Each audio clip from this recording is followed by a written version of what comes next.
Video like کر کے آگے شیئر ضرور کر دینا۔ وجہ ستانے والوں سے زیادہ بچانے والا بڑا ہے۔ مسائل پیدا کرنے والوں سے زیادہ وسائل پیدا کرنے والا بڑا ہے۔ مسائل سے مت گھبرانا، اس لیے کہ اللہ بندے مسائل پیدا کرتے، اللہ وسائل پیدا کرتا ہے۔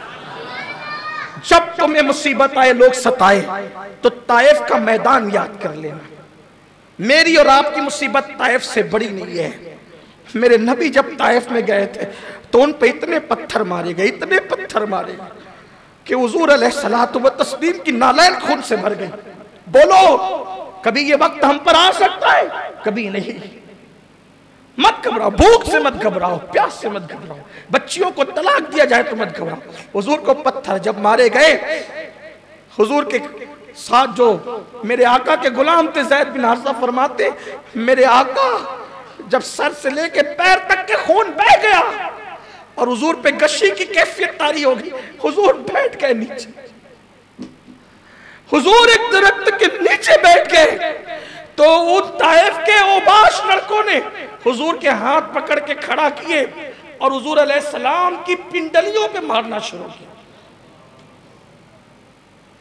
یہ کیفیت ہے۔ کیوں ہمت ہارتے ہو؟ اپنے نبی کی طرف دیکھو، اپنے نبی کی طرف دیکھو۔ کوئی کہتا ہے مجھے گھر سے بے گھر کر دیا، یا حکومت ستا رہی ہے، دنیا میں ہمیں حکومتیں ستا رہی ہے۔ میں کہتا ہوں کہ یزید کی حکومت نے میرے حسین کو نہیں ستایا۔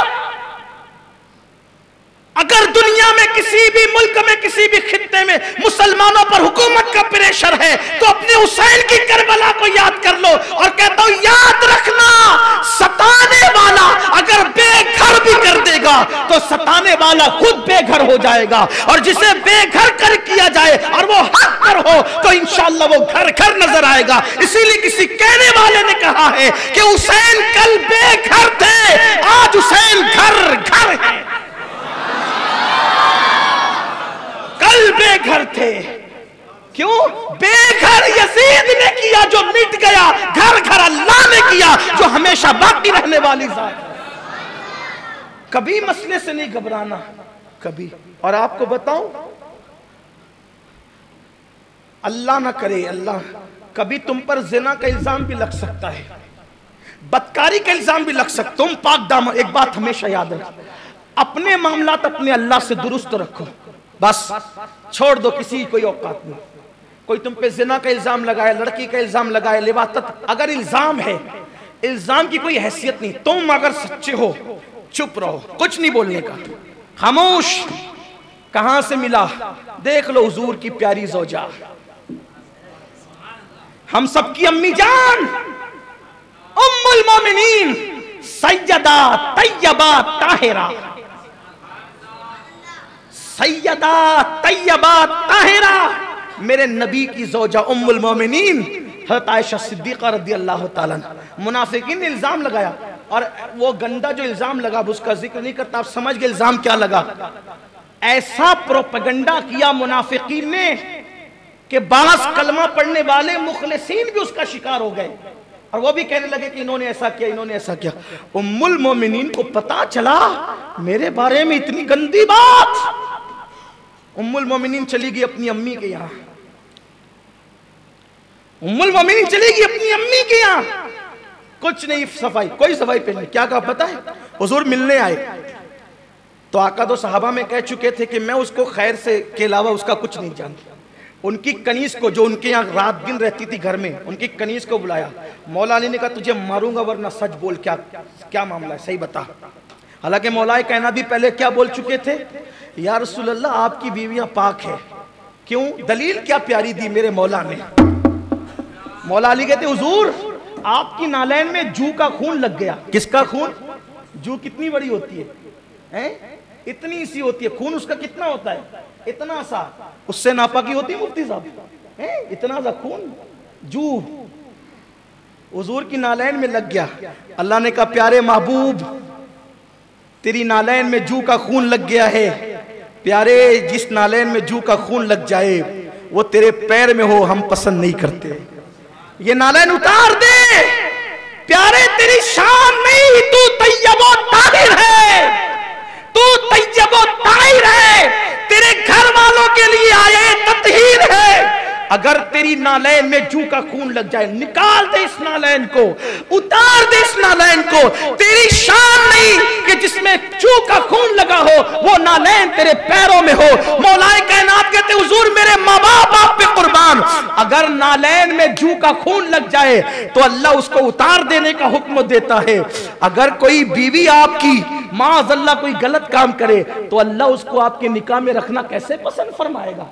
جب نالین پہ جو کا خون لگے وہ پسند نہیں ہے تو کسی پر گندی نظر پڑے اور وہ آپ کے حرم میں رہے, اللہ کو یہ گوارا نہیں ہوگا. لیکن جب پوچھنے کی بات آئی تو مولا کہنے لگا تجھے ماروں گا صحیح بتا. اس نے کہا سچ بتاتی ہوں, عائشہ ایسی ہے, ہر خوبی ہے, ایک خوبی ان میں نہیں ہے. کہا کیا؟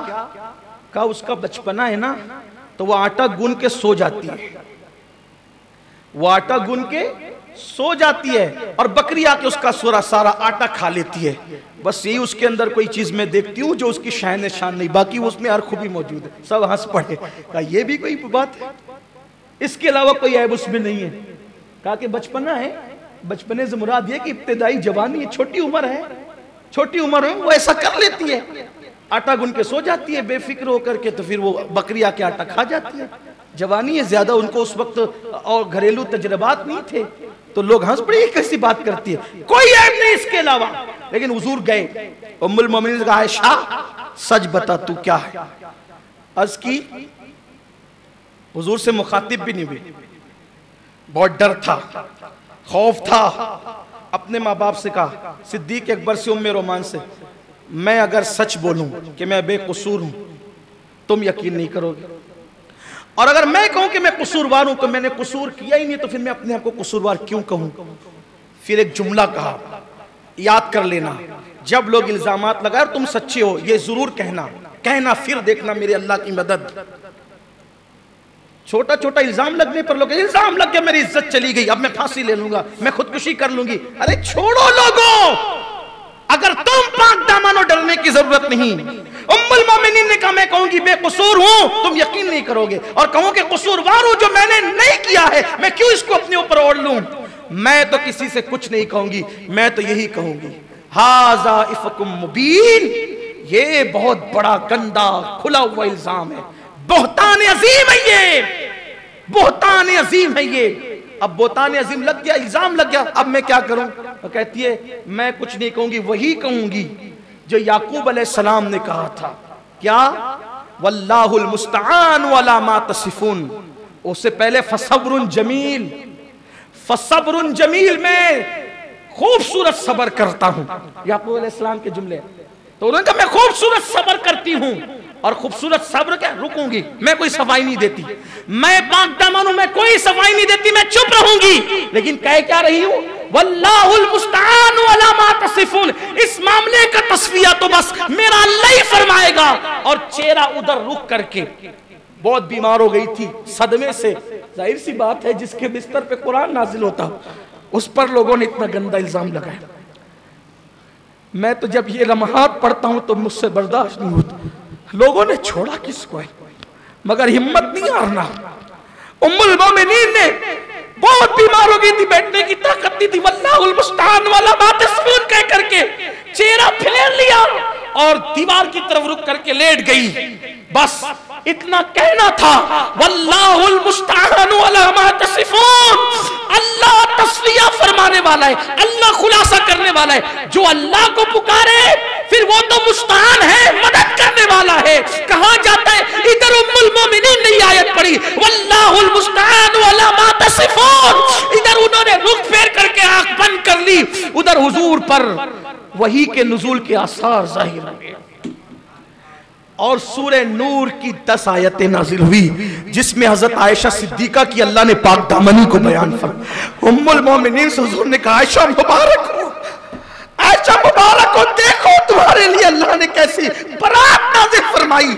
ام المومنین کہتی ہے میں تو بے قصور تھی اور مجھے یقین بھی تھا کہ میرا اللہ میری بے گناہی کو بیان کر دے گا, لیکن میں تو بس اتنا سوچتی تھی اللہ جبریل کو بھیجے گا اور کہہ دے گا کہ عائشہ بے قصور ہے تو میری بے قصوری ظاہر ہو جائے گی. لیکن مجھے یہ امید نہیں تھی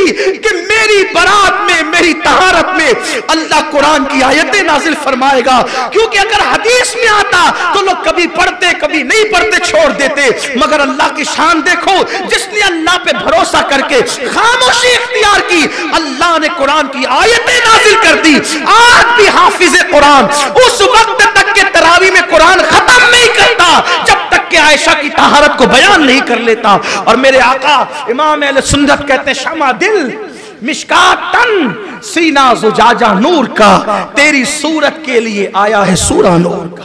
ویڈیو اگر اچھا لگا ہو تو لائک کر کے آگے شیئر ضرور کر دینا۔